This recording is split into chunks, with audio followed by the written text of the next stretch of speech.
Bonjour à tous et bienvenue dans mon émission YouTube. Aujourd'hui, on reçoit à nouveau Dimitri. On avait eu la chance de le recevoir il y a quelques mois, en fin d'année dernière, et il nous avait déjà annoncé une performance époustouflante sur son challenge, le challenge qui s'était lancé de commencer avec un compte de 100 euros. Alors, je le rappelle, souvent, on dit que voilà, avec 100 euros, on ne peut pas faire grand-chose, on ne peut pas trader, rien n'est possible.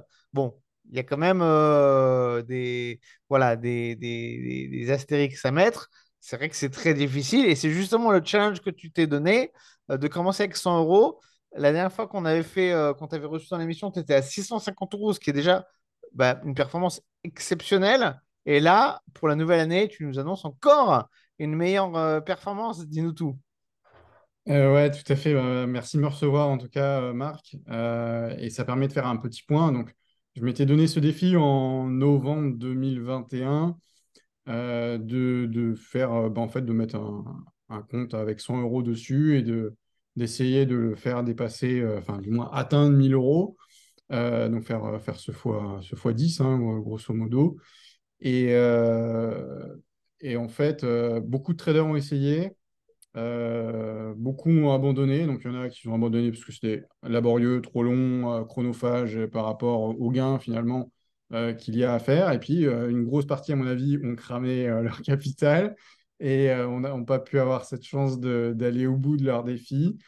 Moi, challenge, c'est vrai que c'était très compliqué au début, les positions étaient très petites, on gagnait des centimes, après on gagnait des euros, et puis petit à petit, on a pu avoir plusieurs euros à chaque gain. Il y avait aussi des pertes, certaines pertes étaient assez conséquentes parce qu'on utilise de l'effet levier, et c'est pas parce que je suis un professionnel que je suis blindé contre les pertes, hein. Je subis aussi des pertes comme tout le monde, hein. Il y a des stops. Qui se font prendre de plein face. Alors, Et juste, je me permets de t'interrompre, c'est important de le préciser, tu es un professionnel, c'est un challenge que tu t'es lancé, mais tu es quand même un professionnel. Je le dis parce que ceux qui nous écoutent, peut-être, vous êtes peut-être pas des professionnels, peut-être des amateurs, peut-être même des débutants. Ce que tu as réussi à faire, c'est un exploit. C'est pas que j'ai envie de briser les rêves de ceux qui nous écoutent, puisque tu nous as prouvé que c'était possible de le faire. Maintenant, attention, il faut quand même voilà, remettre les choses dans le contexte. Ça t'a pris quand même du temps. Il a fallu être patient, comme tu disais, au début, c'était des centimes, etc. Il faut tenir bon, il faut persévérer et il faut quand même maîtriser quand même les marchés et savoir de quoi on parle. ouais, surtout s'adapter dans un contexte qui était très volatile. On remet le contexte 2021. On est un an, à peu près un an et demi après la déclaration du premier confinement du Covid.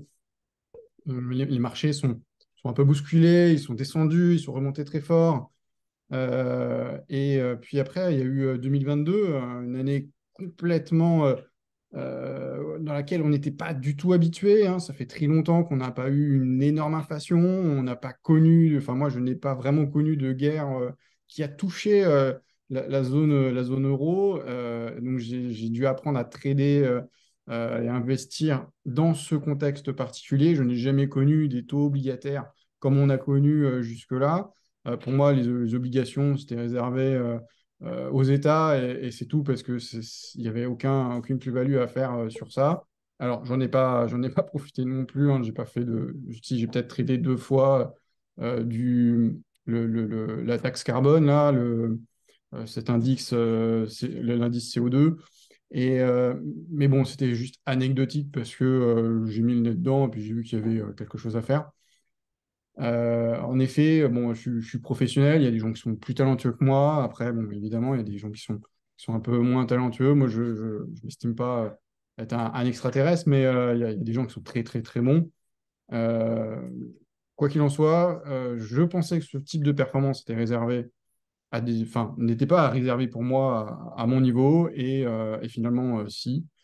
J'ai pu tenir l'aspect émotionnel du trading, de l'investissement, la patience et aussi la polyvalence et l'analyse d'aller sur des marchés quand ils étaient ouverts et pas faire du trading systématique. Il y a des moments pour aller sur le Forex, il y a des moments pour aller sur les indices, il y a des moments pour aller sur les actions et il ne faut pas, enfin, il n'y a pas des opportunités sur un marché toute l'année. Il faut vraiment aller sur un thème de marché bien D'accord. précis lorsque celui-ci, il est réactif. Alors, c'était justement la question que je voulais te poser, mais tu y as déjà répondu. T'as jonglé entre les indices, les actions, les devises, même les contrats carbone, comme tu disais. Ouais, Donc, en contrat fait, carbone. tu t'es pas cantonné que aux actions ou que aux indices, ou tu as saisi les opportunités quand elles se présentaient, au-delà de tout, comment dirais-je, de tout préjugé ou de tout. Ouais, je sais pas si on peut dire préjugé, mais Attachement émotionnel. voilà, Ouais. exactement. Non, mais écoute, félicitations en tout cas, hein. Tu m'as même donné envie, moi, de me lancer un challenge un peu similaire, peut-être différent, parce que toi, t'as été très patient. Et ça, je pense que ça a été la clé de ton succès. Moi, je ne sais pas si je serai aussi patient. Donc, peut-être que je vais faire des bêtises au début, on verra. Parce que c'est vrai que le plus difficile, je pense, c'est surtout au début, quand tu as 100 euros, que tu démarres avec 100 euros tu as gagné 10 centimes, tu passes à 100 et 10 centimes, tu n'as pas l'impression d'avoir fait un résultat, même si finalement, si on ramène ça en pourcentage, ça reste C'est quand même bon. des très bons résultats.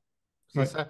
En fait, peut-être la clé, ce serait quoi? Ce serait de ne pas regarder les montants tels qu'ils sont, mais les pourcentages? Absolument.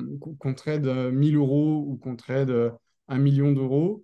Bon, il y a des contraintes avec 1 million d'euros parce que pour placer un ordre assez gros dans le carnet d'ordre, c'est un peu compliqué. Mais si on obstrue ce côté complexité liée à la taille de l'ordre, il faut réfléchir en pourcentage. Il faut enlever tout attachement de la valeur monétaire à notre travail. Puisque notre travail, c'est avant tout d'aller mettre un pourcentage de capital sur une valeur pendant une durée déterminée, avec un point d'entrée et un point de sortie optimisé en fonction des scénarios, soit en perte, soit milieu du gain d'objectif, soit l'objectif. Lorsqu'on a fait cette première vidéo, c'était il y a 2 mois à peu près, C'est ça. euh, j'ai, j'étais pas encore orienté sur le marché action et tout le monde a remarqué que le rallye de fin d'année sur les indices, notamment aux US, mais un petit peu aussi en Europe, a été assez puissant. L'année 2023 a été un peu mollassonne et boum, d'un coup, sur la fin d'année, on a tapé des records au mois de décembre sur le Nasdaq, sur l'or qui a atteint un plus haut historique, le Bitcoin qui s'est réveillé du jour au lendemain. Et en fait, j'ai profité, enfin, le fait qu'aujourd'hui, je n'ai pas encore annoncé le montant du compte, mais le fait que ça s'est accéléré, c'est tout simplement parce qu'il y avait des opportunités.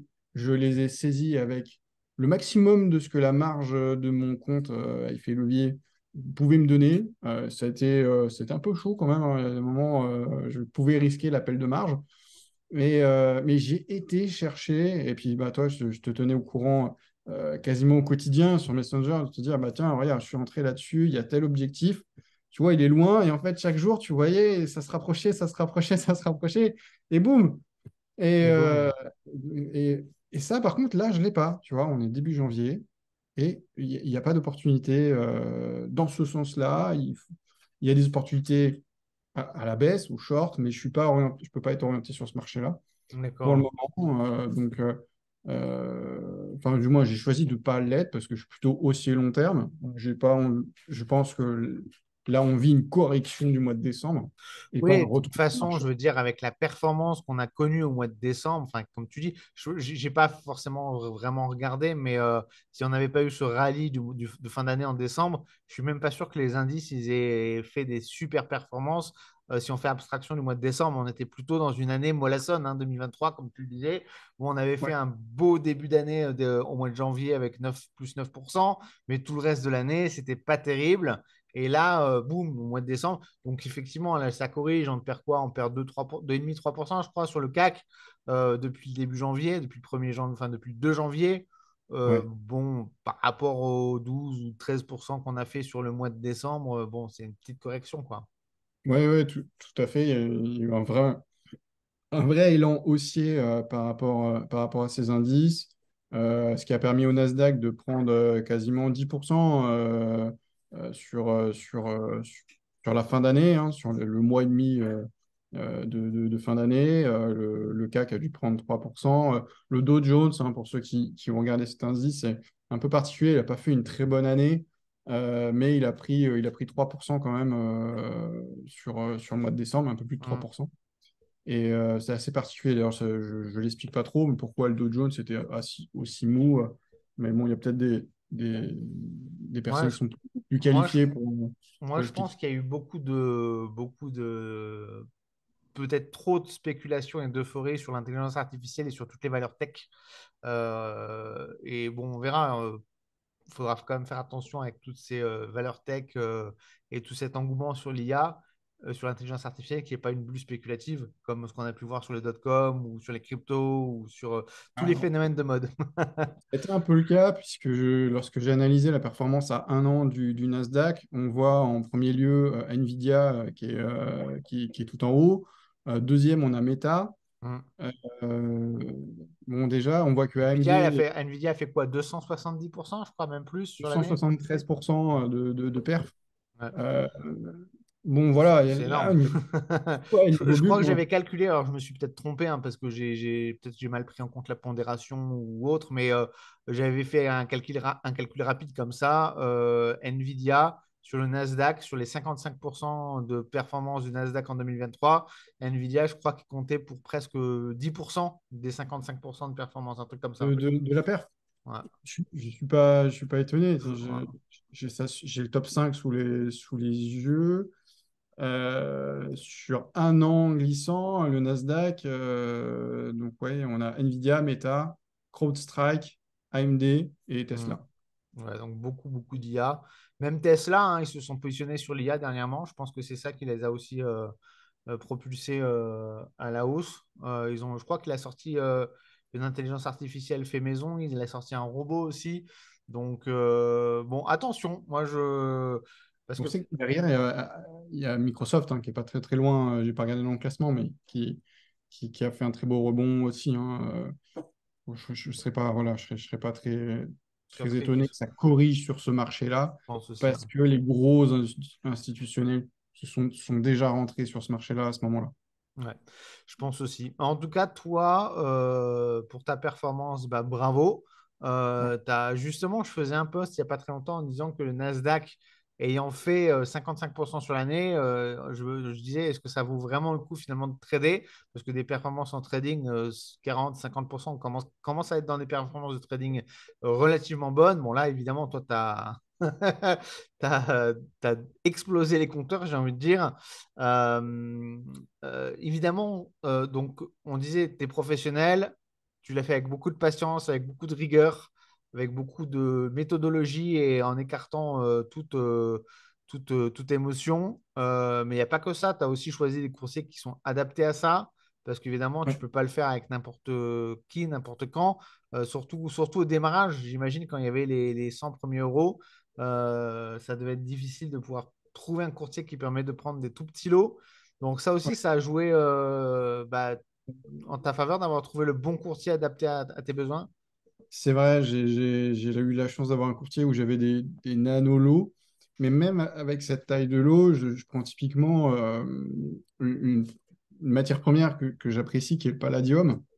Parce que enfin, voilà, c'est une matière première où j'ai une certaine, je comprends mieux son fonctionnement, et c'est là où j'optimise le mieux les points d'entrée et les points de sortie sur le palladium, dans la façon dont son cours bouge. Eh bien, je ne pouvais pas rentrer parce que j'avais pas assez de capitaux. Ah oui, bah oui.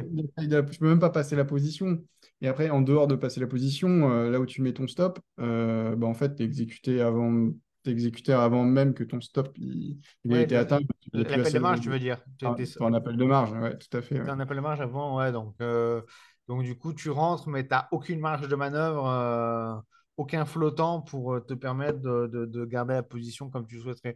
Donc Voilà. voilà, beaucoup de complexité, beaucoup de barrières à franchir pour réussir ce challenge, mais tu y es arrivé.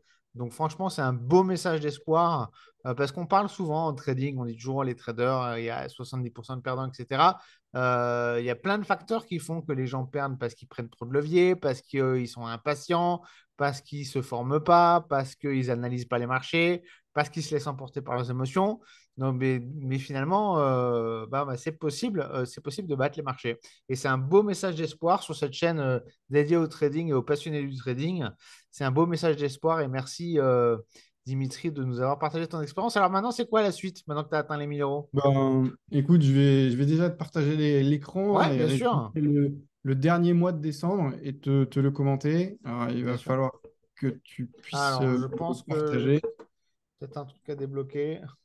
Comme ça, je vais pouvoir. Donc, en fait, j'ai à l'écran tout le mois de décembre, euh, Tu devrais jour pouvoir par partager ton écran là. jour, par jour jusqu'à aujourd'hui.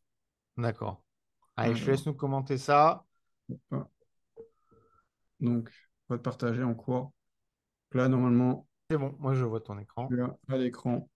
Donc, on voit tout en bas, le 1er décembre, on a 905 euros sur le compte. Et donc, toutes les lignes bleues, hein, c'est des frais de financement. Alors, pour rappel, pour ceux qui n'ont pas vu la première vidéo, je suis un carry trader. Je joue aussi avec les taux d'intérêt du swap, notamment. Donc, j'ai des positions qui sont dédiées à toucher des taux d'intérêt. Ce qui fait que j'ai des frais de financement que je touche régulièrement. Donc, c'est pas grand-chose, hein, c'est 40 centimes, 30 centimes, 1,23 €. Mais c'est vrai que sur la taille de la performance sur 2 ans, ça représente plusieurs dizaines d'euros, voire peut-être 10% de la valeur du compte. On a le 13 décembre la première position qui a été clôturée en take profit, notamment voilà, 2,31 € sur l'or, euh, ce qui n'est pas énorme. On voit aussi des take profits modifiés sur des positions qui étaient existantes, notamment voilà, sur le fuel et sur une action qui s'appelle Solution 30, qui est une des actions qui a eu le plus de performance sur le SBF 120, il me semble, qui a fait une très belle année. On voit un stop loss modifié ici. Typiquement, c'est un stop à zéro. Lorsque l'action Tesla était suffisamment haute pour que je puisse la sécuriser. Et enfin, un take profit sur Tesla le 28 décembre. Hein, c'est marrant, mais tout s'est vraiment accéléré. On voit, hein, c'est la dernière semaine de décembre qui finalement a été le gain, hein, là où j'ai récupéré les fruits de mon travail, avec une perf à voilà, 78,89 €. Moi, les 9 euros de frais. Donc là, c'est vraiment pas le moins cher des comptes en termes de frais, hein. J'ai 9 euros de frais de transaction sur de l'action US. Il y a largement moins cher. Il y a moins Euh, cher, mais après, peut-être que plus limitant sur les montants aussi. C'est ça, en fait, le truc. Toi, peut-être, peut-être. Alors, on était à effet levier, hein, on est sur un CFD action, Ouais, c'est euh, ça, hein. mais on a Mais effet levier. Hein. c'est fou de se dire que là, tu as encaissé un profit de 78 euros. Ça correspond presque en un trade à ce que tu as au compte avec lequel tu as démarré, en fait. Ouais, ouais, tout à fait. C'est comme si. Bah, en fait, c'est exactement le cas. Si tu enlèves les frais d'entrée de 9 euros et les frais de sortie de 9 euros, tu rajoutes 18 euros aux 79 euros, tu as quasiment mon capital de départ. Ouais, c'est ouf, hein. C'est Voilà, sur un incroyable. seul trade qui était un trade vraiment magnifique. Il y en a qui étaient pas hyper beaux, mais celui-là était vraiment très bien maîtrisé. C'est un trade qui a été clôturé où j'aurais pu me prendre un swap. En fait, il y a eu un gap. Il y avait un gap à la hausse au moment de ce trade-là. On voit, hein, il a été clôturé à 15h30 et 44 secondes. Donc, on est vraiment à l'ouverture des US au Ouais, moment exactement. où il a été clôturé. Ensuite, qu'est-ce qu'on a d'autre comme take profit? Bah, on a Solution 30 euh, qui, le 29, le lendemain, boum, 59 euros, moins les 5 euros de frais de transaction, qui vient pousser le compte à quasiment 1040 euros. Euh, et puis, bon, voilà, je termine ce dernier jour de, ce dernier jour de l'année avec plus de 1000 euros sur ce compte. Voilà, Super. c'est anecdotique, hein. Je t'avais dit, ouais, peut-être 1000 euros objectif, ça va être difficile, mais 1000 euros Mais c'est ça, à la c'est fin de qu'en la semaine. fait, on n'avait pas Ça s'est fixé joué de dernier date. jour. On s'était dit qu'on ferait une deuxième interview le jour où tu atteindrais les 1 000 euros, mais on s'était pas nécessairement fixé de date. Et c'est toi, entre Noël et jour de l'an, hop, tu m'as envoyé des messages. Mais ça y est, on y est, tu vois. Alors que moi, je m'étais dit plutôt, bon, bah, enfin, je m'attendais pas à ce qu'en 2 mois, tu passes de 650 à 1000, à plus de 1000. Donc moi, je m'étais dit, ça sera courant janvier, février. J'avais à peu près mesuré par rapport à la performance que tu avais faite jusqu'à présent. Mais là, c'est vrai que bon, bah, tu as, voilà, t'as fait, le compte, il a vraiment accéléré au niveau de sa performance sur les 2 derniers mois, quoi. Et c'est le marché, hein, l'opportunité de marché qui m'a offert ça, parce que si les actions n'avaient pas eu autant de volatilité et de croissance vers la hausse, mes positions seraient toujours en cours et vivraient toujours au même niveau que mon point d'entrée. C'est vraiment le marché, hein, qui nous a offert cette opportunité-là, hein. Il y a pas... Une C'est moi qui est deuxième. rentré, qui ai fait ce choix. J'ai fait un bon choix parce que j'ai sélectionné la cinquième meilleure perf du Nasdaq, qui est Tesla. J'ai sélectionné une des meilleures perfs du SBF 120, qui est Solution 30. Mais voilà, le marché J'ai fait un bon screening là-dessus, mais après, le marché me l'a rendu. Je Encore, peux rentrer sur encore, Tesla aujourd'hui, ça n'a pas l'air de bouger, hein. On doit être à ouais. 240. On est à 25 dollars en dessous mon take profit. Sauf que le marché, Encore un là, beau il message, reste. encore un beau message que tu transmets à notre audience, un message d'humilité face au marché. C'est le marché qui délivre la performance. Après, évidemment, il faut choisir les bons titres, le bon moment. Mais si le marché ne délivre pas de performance, il n'y a pas grand-chose à faire. Donc là, t'en as bien profité, mais t'en as bien, bien, bien, bien profité parce que avec l'effet de levier que tu as utilisé, avec tes ordres stop, avec tes take profits, enfin, certes, le marché délivre de la performance, mais après, il faut quand même bien savoir où positionner ses ordres, où positionner ses entrées.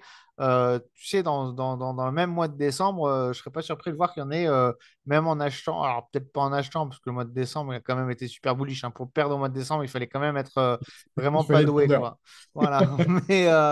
Mais peut-être que certains n'ont pas gagné autant que toi, ou moins, ou s'en sont moins bien sortis, parce que, bon, bah, quelque part, voilà, il faut quand même savoir gérer ses entrées, ses stops. Et puis, quand il y a de la volatilité, on n'est jamais à l'abri. D'ailleurs, moi, je discutais pas plus tard que ce matin avec un autre trader qui est un adepte des stop suiveurs, hein. Il y avait tout un débat là-dessus. C'est que moi, j'aime pas les stop suiveurs. Parce que les stop suiveurs, certes, ils te permettent de plus souvent sortir à zéro et pas faire de pertes. Mais le Ouais. problème, c'est qu'ils augmentent la probabilité que tu sortes à zéro, même sur les trades qui auraient pu être gagnants. Et moi, je trouve que les stop suiveurs, c'est une erreur de les utiliser parce que, certes, psychologiquement, tu es moins en risque parce que tu es plus facilement à zéro, à break-even, et du coup, tu fais moins de pertes, mais tu te coupes toutes les opportunités, enfin 80% des opportunités où tu aurais pu gagner.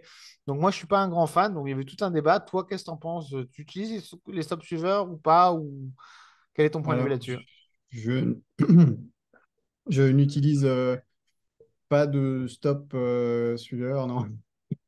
Je mets des stops même pas sur toutes les positions. D'accord? Euh, en fait, j'ai des positions où je sais que si ça bouge vraiment beaucoup, beaucoup, ça n'a pas de conséquences sur le capital. Donc là, j'ai pas nécessité à mettre de stop. Par contre, il y a des positions où, enfin, les positions très long terme, j'ai pas de stop, hein. Je prends mon PEA, mon compte titre, j'ai pas de take profit d'ailleurs, j'ai pas de Ah ouais, stop non, moi, c'est pareil, parce ouais. qu'on est vraiment sur de l'investissement long terme où on va chercher de la dividende, par exemple. Donc là, il y a pas d'intérêt à aller faire du stop. Par contre, des positions, on va aller chercher, se positionner pendant quelques jours, quelques semaines. Là, j'ai pas de scalping, j'ai pas d'intraday, hein. Il n'y a aucune position qui était dédiée à être clôturée dans la journée même. Même si ça, D'accord. même si c'est arrivé, c'est déjà arrivé. Mais c'est un coup de bol, hein. Si je suis rentré, le marché Mm. m'a offert un cadeau. Mais, euh, mais non, après, voilà, il y a un objectif, le cours de sortie à la hausse.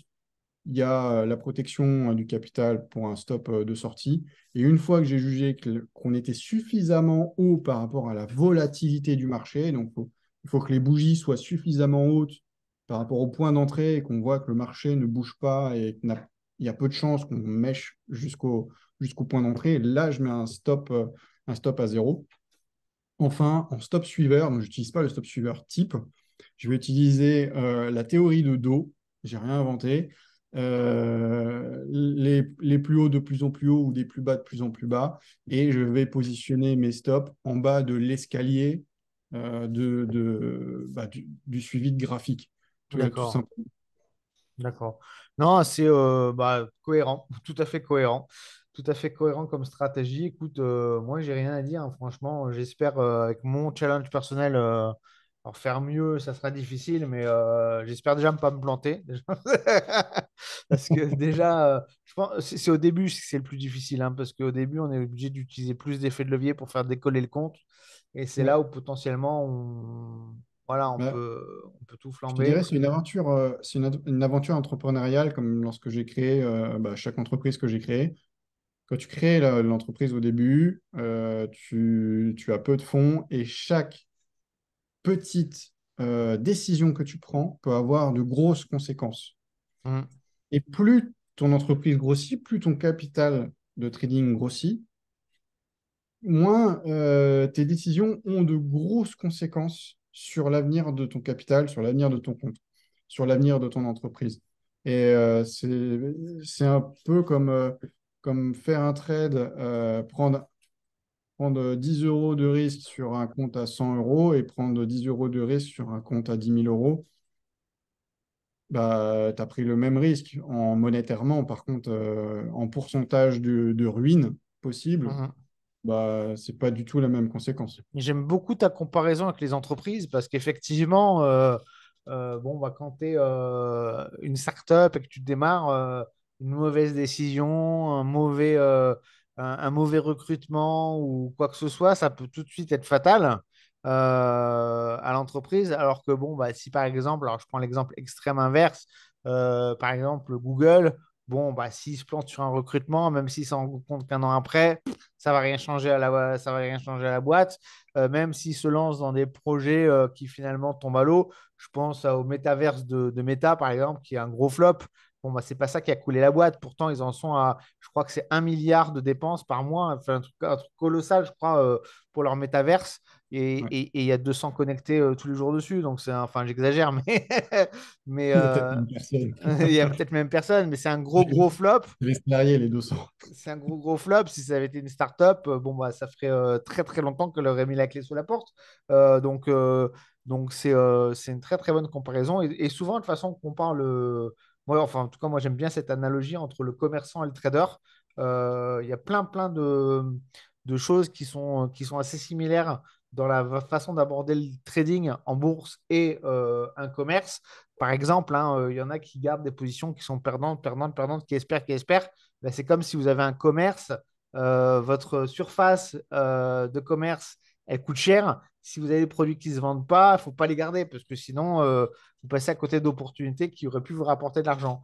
Donc, Tout à fait. Vaut mieux les vendre à perte, mais récupérer ces capitaux-là hum, pour investir sur quelque chose qui va marcher, que d'espérer que un jour ça reprenne de la valeur. hum. Le Ah marché non, du bah vintage, c'est il faut attendre 30 ans quand même. ouais, ouais, non, c'est sûr, bah, c'est ça. Alors, on va arriver à la fin de l'interview. Un grand merci encore une fois, Dimitri, d'être venu. Alors, tu nous as pas dit la suite du coup, tu continues Ah oui, l'aventure? exact. Eh bien, écoute, j'ai encore quelques positions qui sont en cours sur ce compte. Honnêtement, je ne sais pas ce que je vais faire. J'ai deux choix. Soit je continue et en faisant du carry training où je le fais monter, et puis puisque finalement il a un track record qui est plutôt fort sympathique, ce compte, et qu'on pourrait très bien en reparler plus tard, et qui serait encore plus fou de devenir un énorme compte alors qu'il est parti avec 100 euros, peut-être, mais là c'est un défi d'une vie. Ou sinon de prendre ces capitaux-là et de les mettre chez un broker qui utilise la performance pour faire de l'allocation d'actifs. Oh, attends, il y a un take profit sur l'or qui vient. Bah, j'ai pas partagé mon écran. Ah bon, Je vais le repartager vite fait. vas-y, Euh, on a encore 8 surprise, minutes. surprise en live. On vient de le voir. Euh, take profit de l'or. Tu vois l'écran là? Ouais, je vois. Là, Eh t'es ben pas. là, voilà, j'ai 14 en direct, 14h31, 57. Mon compte vient de passer à 1049. ,75. Super, bah écoute, félicitations, ça ne s'arrête plus. Ça ne s'arrête plus. Bah écoute, tu nous tiendras au courant de la suite de ton aventure. Après, oui, tu peux réutiliser cet argent pour le remettre sur des actions, sur l'investissement long terme ou autre. J'avais Euh, pensé à un broker qui utilise la performance des gens pour pouvoir allouer de l'allocation d'actifs. mais Si tu vois ce que je veux ouais, dire. alors, bah, tu sais, mon challenge, c'est un peu la même chose que ce que je vais faire. On peut le citer, Itoro, c'est à eux que tu pensais ou pas? Non, non, non, Non, non. c'est Moi, un ceux autre. dont tu as décidé de partir, Ah, notamment. d'accord, ok. Sinon, il y a aussi que tu peux, si tu peux télécharger, et ça, c'est vraiment en live, donc je te partage le truc. Euh, Tu peux partager sur Fondseeder. Tu peux télécharger ton relevé de compte sur ton courtier actuel et le D'accord, télécharger sur Fondseeder. Et là, ils te mettront en contact avec des hedge funds, des asset managers et autres qui sont en recherche de traders actifs. Donc, Fondseeder, d'accord. je t'enverrai le lien.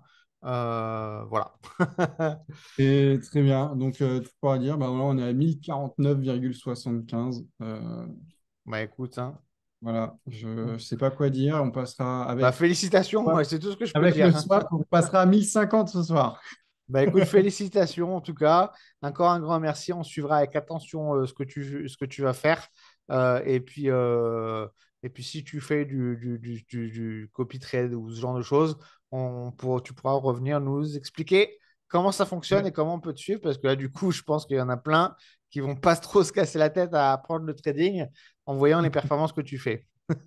Merci beaucoup. Allez, à bientôt. Bon week-end à tous. Et puis, j'ai oublié de vous dire bonne année. Ouais.